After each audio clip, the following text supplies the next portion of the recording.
இன்றைக்கி நேரத்துலேயே எல்லா வேலையும் முடிச்சுட்டு போகலாம் அப்படின்னு சொல்லிட்டு காலையிலே பாலால் பீசி அவர்கிட்ட கொடுத்து விட்டுட்டு அதுக்கப்புறம் சாணி அள்ளிகிட்டே இருந்தாங்களா. சாணி அள்ளுறப்ப சரி தம்பிங்களுக்கு வேலை வைக்கலாம், தினைக்கும் அவனுங்க தான் பார்த்துக்கிறானுங்க. நம்ம வேலைக்கு போகிறதுனால ஆடு மாடெல்லாம் அவனுங்க தான் பார்த்துக்கிறானுங்க. இந்த லீவ் விட்டதுனால கொஞ்சம் ஏதோ நம்மளுக்கு வேலை கம்மியாக இருக்குது.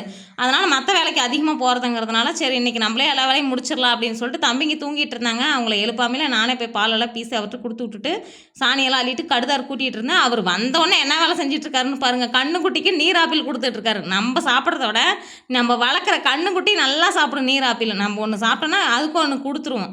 அப்பயும் போட்டி போட்டு கீழே போடுறது மேலே போடுறது அப்படின்னு சொல்லி போட்டு சாப்பிட்டுட்டு இருந்தாங்க. இனிமேல் இந்த சேனக்கிழங்கு கருணக்கிழங்கு அதெல்லாம் இனிமேல் போட ஸ்டார்ட் பண்ணிடுவாங்க. இந்த குச்சி கிழங்கெல்லாம் நட்டுட்டாங்க. இனிமேல் இந்த கிழங்கு ஐட்டமெல்லாம் போட ஆரம்பிச்சிருவாங்க. அதனால் இந்த நல்ல முளைப்பு திறன் இருக்கிறது, இந்த ஓடாக இருக்கிற கிழங்கெல்லாம் போடவே மாட்டோம். நல்ல கிழங்கு கெட்டியாக இருக்கிறது முளைப்பு வந்த கிழங்கு மட்டும் தான் போடுவோங்கிறதுனால பாப்பா இன்றைக்கி பெரம்பலூர்லேருந்து வந்து கிழங்கு எடுத்துகிட்டு போகிறதுக்கோசரம் வந்துட்டாங்க.